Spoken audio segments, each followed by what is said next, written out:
തുടരും എന്ന സിനിമയിൽ ആ പോലീസുകാരൻ ജോർജ് സാറ് വളരെ ഒരു നാർസിസ്റ്റ് ആയ പേഴ്സണാലിറ്റി. ഒരു കാലത്തും ഒരു നാർസിസ്റ്റ് പേഴ്സണാലിറ്റി നിങ്ങളോട് സോറി ചോദിക്കില്ല. എന്തുകൊണ്ടായിരിക്കും ഈ BPD ഉള്ളവർക്ക് ഈ ആത്മഹത്യാ പ്രവണത കൂടുതലായി കാണപ്പെടുന്നത്? ഒരു ഇമോഷണൽ പെയിൻ അതിൽ നിന്ന് എസ്കേപ്പ് ചെയ്യാനുള്ള ഒരു ടെൻഡൻസി കൂടുതലുണ്ട്. ഇവർ ഇമോഷൻ നമുക്ക് ഉണ്ടാവുന്ന പോലെയല്ല അനുഭവപ്പെടുന്നത്, ആംപ്ലിഫൈ ചെയ്യും. സൈലന്റ് BPD ഉണ്ട്, ക്വൈറ്റ് BPD എന്ന് പറയും. ഈ BPD ഉള്ളവർ നിങ്ങൾക്ക് പുറത്തുനിന്ന് കണ്ടാൽ മനസ്സിലാവില്ല. പെയിനെ ടോളറേറ്റ് ചെയ്യാനുള്ള കപ്പാസിറ്റി കൂടുതലായിരിക്കും. പിന്നീട് വളരെ സെൻസിറ്റീവ് ആയിരിക്കും. ഓവർ അറ്റാച്ച്മെന്റ് ആണ് ഭയങ്കരമായിട്ട് ഇതിലുണ്ടാവുന്ന പ്രശ്നം. കാരണം ഇവരുടെ ലക്ഷ്യം എന്ന് പറഞ്ഞാൽ ഫിയർ ഓഫ് അബാൻഡൻമെന്റ് ആണ്. ഇട്ടിട്ട് പോവുക, നഷ്ടപ്പെട്ടു പോകുക. അതുകൊണ്ട് ഇവരെന്ത് ചെയ്യും, ഭയങ്കരമായിട്ട് ഓവറായിട്ട് പ്രൊട്ടക്ട് ചെയ്യാൻ നോക്കും. ഡോക്ടർ, എൻ്റെ ഒരു പേഴ്സണൽ എക്സ്പീരിയൻസിൽ ഒരു BPD ബാധിച്ച ഒരാൾ ആത്മഹത്യ ചെയ്തത് ഞാൻ പേഴ്സണലി ഐഡൻറ്റിഫൈ ചെയ്തിട്ടുണ്ട്. പുള്ളി ആഗ്രഹിക്കുന്ന ഒരു റിലേഷൻ പുള്ളിക്ക് കിട്ടിയില്ല. അപ്പം അതുകൊണ്ടാണ് ആൾ ആത്മഹത്യ ചെയ്തത്. എന്തുകൊണ്ടായിരിക്കും ഈ BPD ഉള്ളവർക്ക് ഈ ആത്മഹത്യാ പ്രവണത കൂടുതലായി കാണപ്പെടുന്നത്? BPD ഉള്ളവരിൽ ആത്മഹത്യ സൂയിസൈഡ് ടെൻഡൻസി വളരെ കൂടുതലായിരിക്കും. BPD ഉള്ളവരിൽ ഇപ്പം അഖിൽ പറഞ്ഞ രീതിയിൽ ഒരു 70% ആളുകളിലും ഈ സൂയിസൈഡ് തോട്ട്സ് വരും. ഈ തോട്ട്സ് വരുന്നവരെല്ലാം അറ്റംപ്റ്റ് ഉണ്ടാവണം നിർബന്ധമില്ല, പക്ഷേ തോട്ട്സ് ഇവർക്ക് ഉണ്ടാവും. കാരണം ഒരു ഇമോഷണൽ പെയിൻ അതിൽ നിന്ന് എസ്കേപ്പ് ചെയ്യാനുള്ള ഒരു ടെൻഡൻസി കൂടുതലുണ്ടാവും. ഒരു വീക്ക് ഇമോഷൻ വളരെ ഹൈ ആയിരിക്കുന്ന നിമിഷത്തിൽ ഇതിൽ 10% പേരും ആത്മഹത്യ ശ്രമം നടത്തുന്നവരുണ്ട്. ഇവർ ഞാൻ പറഞ്ഞില്ല, ഇവർ ഇമോഷൻ നമുക്കുണ്ടാവുന്ന പോലെയല്ല അനുഭവപ്പെടുന്നത്, ഒരു ആംപ്ലിഫൈ ചെയ്യും. അതായത് നമുക്ക് സാധാരണ ഒരു വ്യക്തിക്ക് ഉണ്ടാവുന്ന ഇമോഷൻ 10 times ഹൈ ആണെങ്കിൽ ഒന്ന് ആലോചിച്ച് നോക്കി. ആ ഒരു വീക്ക് പോയിന്റിൽ ഇവർ ഹെൽപ്ലെസ് ആയിട്ടിരിക്കുന്ന സമയത്ത്, കാരണം അവർ ഇപ്പോൾ ഈ പറഞ്ഞ ഒരാളോട് ഒരു അപ്രോച്ച് നടത്തി അല്ലെങ്കിൽ ഒരാൾ ഇഷ്ടപ്പെട്ടു, അയാൾ പെട്ടെന്ന് ഒരു റിജക്ഷൻ ഫീൽ ചെയ്യുന്ന സമയത്ത് ഇവർക്ക് അത് വലിയ പെയിനാണ്. ഈ പെയിൻ ഇവർക്ക് താങ്ങാൻ പറ്റില്ല. അപ്പോൾ ഇവർ ഭയങ്കര ലോൺലെസ്സിലേക്ക് പോകും, ഒറ്റപ്പെട്ടു പോലെ പോകും. പഴയ റിജക്ഷനായിട്ട് ഇവർ കണക്ട് ചെയ്യപ്പെടും. ചിലപ്പോൾ എപ്പോഴും കുട്ടിക്കാലത്തെ ഇതേപോലെ റിജക്റ്റ് ചെയ്യപ്പെട്ടിട്ടുണ്ടാകും. ഇവർ ഇമ്മീഡിയറ്റ് ആയിട്ട് ഇനി മുമ്പോട്ട് ജീവിക്കുന്നതിൽ യാതൊരു മീനിങ്ങും ലൈഫിലൊരു അർത്ഥമില്ലെന്ന് കരുതിയിട്ട് അവർ ജീവിതം എൻഡ് ചെയ്യാനുള്ള ചാൻസും ഉണ്ട്.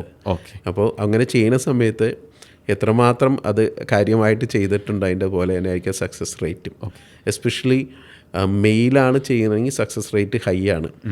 കാരണം മെയിൽ അധികം ഇമോഷൻ എക്സ്പ്രസ് ചെയ്യില്ല, പക്ഷേ ഉള്ളിൽ ആ പെയിൻ കൊണ്ടു കിടക്കും. അപ്പോൾ ഇതിന് ശേഷം അറ്റംപ്റ്റ് ചെയ്യുമ്പോൾ ഭംഗിയായിട്ട് ചെയ്യുകയും ചെയ്യും, സക്സസ് ആവുകയും ചെയ്യും. അതെ, ഇപ്പോൾ ഒരു ഫാമിലിയിലുള്ള ഒരാൾക്ക് BPD ഡയഗ്നോസ് ചെയ്തു, പിന്നെ ആ ഫാമിലി മെമ്പേഴ്സ് അയാളോട് എങ്ങനെയാണ് ബിഹേവ് ചെയ്യേണ്ടത്, അല്ലെങ്കിൽ എന്തൊക്കെ കാര്യങ്ങളാണ് ശ്രദ്ധിക്കേണ്ടത്? ഫാമിലിയിൽ ആർക്കെങ്കിലും BPD ഉണ്ടെങ്കിൽ ഏറ്റവും കൂടുതൽ ബാധിക്കുന്നത്, ഇപ്പോൾ റിലേഷൻഷിപ്പിലാണെങ്കിൽ ഹസ്ബൻഡിന് BPD ഉണ്ടെങ്കിൽ വൈഫിന് നല്ല ബുദ്ധിമുട്ടാണ്. വൈഫിന് BPD ഉണ്ടെങ്കിൽ ഹസ്ബൻഡിനും ബുദ്ധിമുട്ടാണ്. അതേമാതിരി തന്നെ നമ്മളൊരു റിലേഷൻഷിപ്പിലിരിക്കുന്ന സമയത്തും ഭയങ്കരമായ കോൺഫ്ലിക്റ്റ് ഇതിൻ്റെ പുറത്തുണ്ടാവും. അത്ര ടോളറേറ്റ് ചെയ്യാൻ പറ്റില്ല ആ ടൈമിൽ ഇവരൊരു ബിഹേവിയർ. അപ്പോൾ ഈ ബിഹേവിയർ പാറ്റേൺ തന്നെ റിപ്പീറ്റ് ചെയ്യുമ്പോഴുള്ള അവസ്ഥയോ. അപ്പോൾ ഏറ്റവും വേണ്ടത് ഇവർ മനഃപൂർവ്വമല്ല ഇങ്ങനെ പെരുമാറുന്നതെന്ന് മനസ്സിലാക്കണം. ഫസ്റ്റ് ഈ ഫാമിലി മെമ്പേഴ്സ് മനസ്സിലാക്കേണ്ടത് ഇതൊരു ഡ്രാമയല്ല, ആക്ടിങ് അല്ല, മാനിപ്പുലേഷൻ അല്ല, ഓവർ ആക്ടിങ് അല്ല, ഓവർ ഫീലിംഗ് ആണ് അവർക്ക് അനുഭവപ്പെടുന്നത്. ആ പെയിൻ താങ്ങാൻ പറ്റാതെ അല്ലെങ്കിൽ ഇവരെ നഷ്ടപ്പെട്ടു പോകുന്നുള്ളൊരു ഭയം നിമിത്തം ഇതൊക്കെയാണ് അവരിലുണ്ടാകുന്നത്. ചില സമയത്ത് ചെറിയ ക്രിറ്റിസിസം പോലും അവർക്ക് വലിയ ക്രിറ്റിസിസമായിട്ട് ഫീൽ ചെയ്യും. അപ്പോൾ അവർ ഇമ്മീഡിയറ്റ് ആയിട്ട് റിയാക്ട് ചെയ്യും. അതിൻ്റെ അർത്ഥം അവർക്ക് നോർമലായിട്ട് എല്ലാ കാര്യങ്ങളും അറിയാം, പക്ഷേ ആ ഇമോഷൻ വരുന്ന സമയത്ത് നമുക്ക് അമിഗ്ഡല എന്ന് പറഞ്ഞ ഏരിയ ഉണ്ട് നമ്മുടെ ബ്രെയിനിൻ്റെ, അത് ഹൈജാക്ക് ചെയ്യപ്പെടും. അത് അതിൻ്റെ പ്രത്യേകത ഫിയർ ഇമോഷൻ സെൻറ്ററാണ്.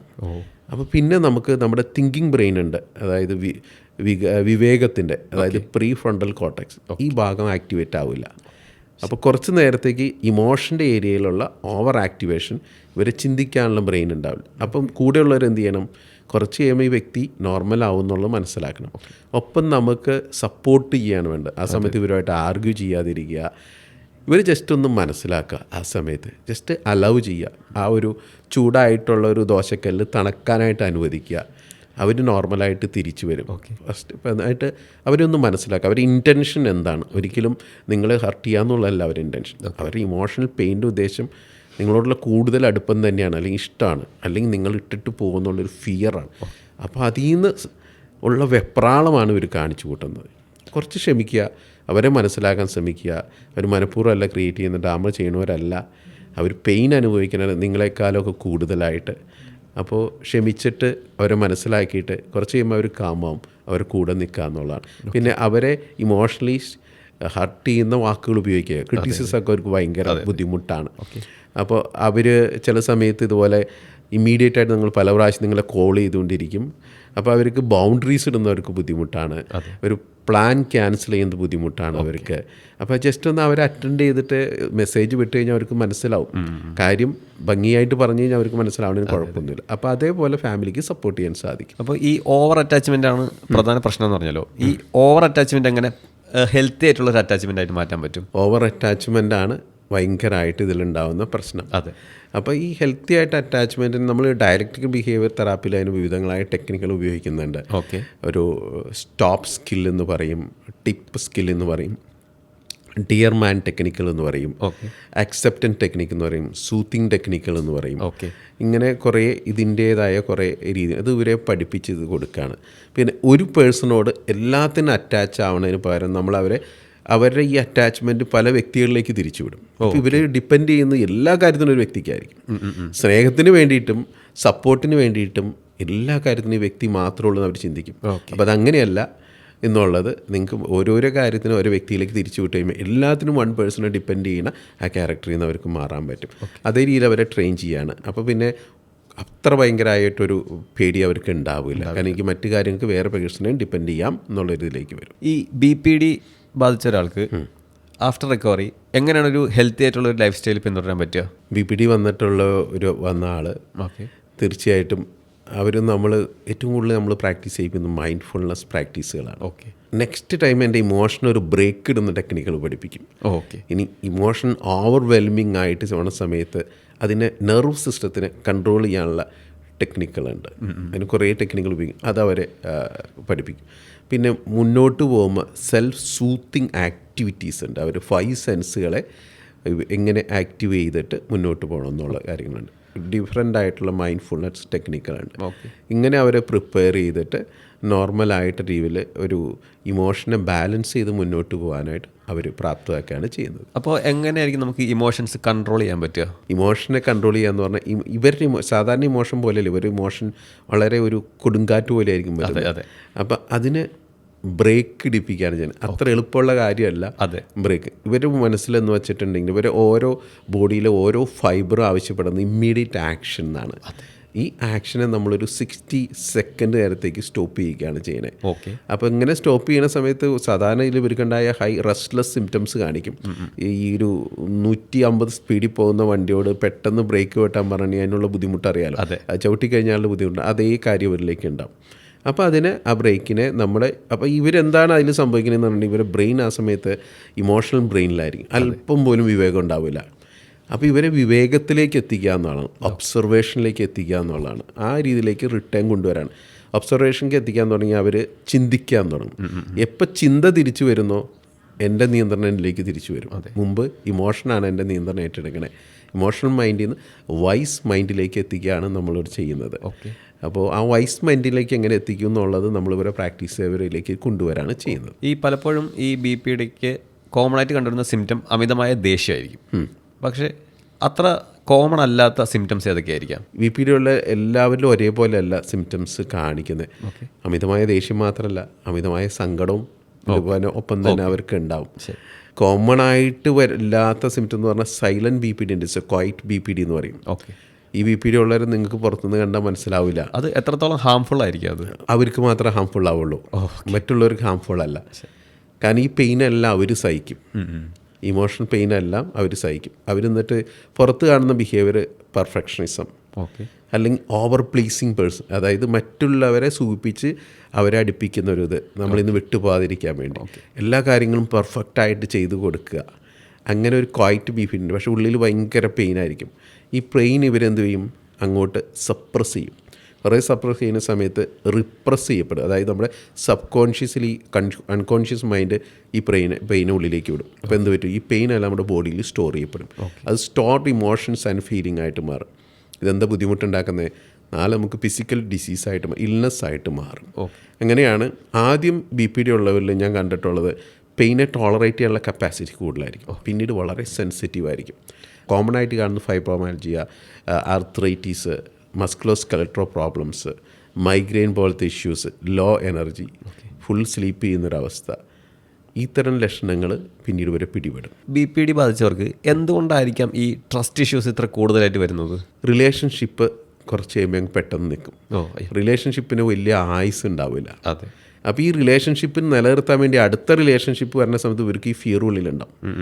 മുമ്പ് സംഭവിച്ച മാതിരി എന്നെ ഇട്ടിട്ട് പോകുമെന്ന്. എന്നെ ഇട്ടിട്ട് പോകണമെന്ന് പറഞ്ഞിട്ടുണ്ടെങ്കിൽ ഇവരുടെ തന്നെ ഒരു ബിഹേവിയർ കൊണ്ടായിരിക്കും മിക്കപ്പോഴും പോകുന്നത്. കാരണം നമ്മൾ പൊസസീവ്നെസ്സിനൊക്കെ പറയുന്നേക്കാളും ഒരു തരം മാഡായിരിക്കും ഈ ഒരു ബിഹേവിയർ. കാരണം ഇവരുടെ ലക്ഷ്യം എന്ന് പറഞ്ഞാൽ ഫിയർ ഓഫ് അബാൻഡൻമെൻറ്റ്, എന്നെ ഇട്ടിട്ട് പോവുക, നഷ്ടപ്പെട്ടു പോകുക.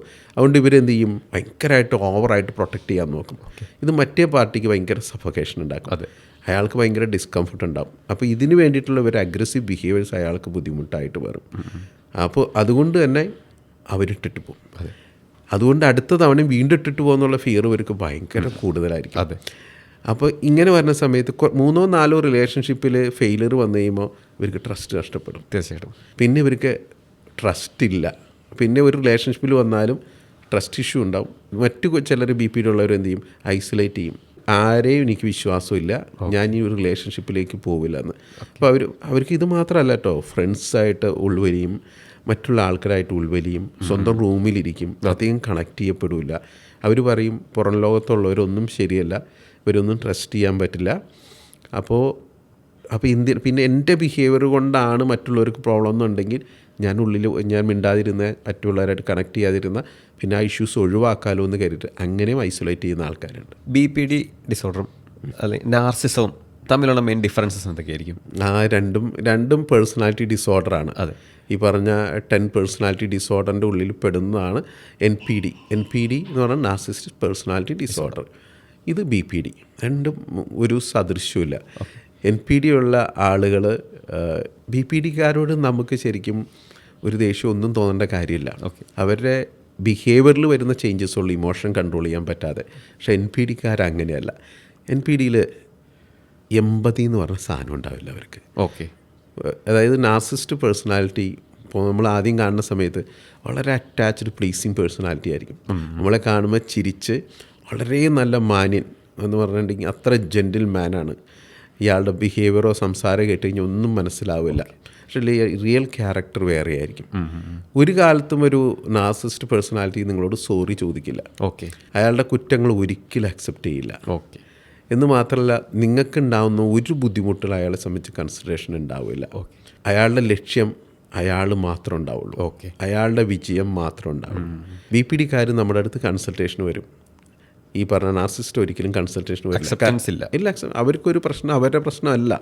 അതുപോലെ അയാൾ വളരെ ഇത്രയും വലിയ പവർഫുള്ളായിട്ടുള്ള ജെൻറ്റിലായിട്ടുള്ളൊരു വ്യക്തിയാണ്, എനിക്ക് ഒരു പ്രോബ്ലംസും ഇല്ല. പിന്നെ എൻ്റെ മുമ്പിൽ വരും. എങ്ങനെ വരണമെന്ന് വെച്ചാൽ കപ്പിൾ കൗൺസിലിംഗ് വരുന്ന സമയത്ത് ഞാൻ കണ്ടുപിടിക്കും ഇത് NPD ആണ്. വന്നു കഴിഞ്ഞാൽ തന്നെ ആദ്യം അവരെന്താ ചെയ്യുന്നതെന്ന് പറയും, എന്നെ അങ്ങ് പുകഴ്ത്തും. ഡോക്ടറെ കുറിച്ച് ഞാൻ വളരെ കേട്ടിട്ടുണ്ട്, ഡോക്ടറെ കണ്ടാൽ തന്നെ അറിയാം. അപ്പോൾ അയാൾ അങ്ങനെ ഒരു ഇമ്പ്രഷൻ ഉണ്ടാക്കാൻ വേണ്ടി ശ്രമിക്കും ആദ്യം തന്നെ. എപ്പോൾ ഇയാളുടെ ഇമ്പ്രഷൻ ഞാൻ പൊളിക്കാൻ ശ്രമിച്ച് ഇയാൾ നേരെ ഓപ്പോസിറ്റായിട്ട് മാറും. പിന്നെ ഒരിക്കലും വരികയും ചെയ്യില്ല. നമ്മൾ റെക്കമെൻഡ് ചെയ്യുന്നത് നാർസിസ്റ്റ് പേഴ്സണാലിറ്റിയുടെ കൂടെ ഇപ്പോൾ ഒരു കപ്പിൾ കൗൺസിലിംഗ് വരാണെങ്കിൽ ഓപ്പോസിറ്റ് പാർട്ടിയോട് ഓടി ഒളിച്ചോളാനേ പറയുള്ളൂ. കാരണം അത്ര റിസ്ക്കാണ് അവരുടെ ലൈഫ്. നിങ്ങൾക്ക് നമ്മുടെ മലയാളം സിനിമയിൽ തുടരും എന്ന സിനിമയിൽ അതിലുള്ള ആ പോലീസുകാരൻ, പക്ക നാർസിസ്റ്റ്, ജോർജ് സാർ വളരെ ഒരു നാർസിസ്റ്റായ പേഴ്സണാലിറ്റി. അത് വളരെ എക്സാമ്പിളാണ് ആ ഒരു ക്യാരക്ടർ.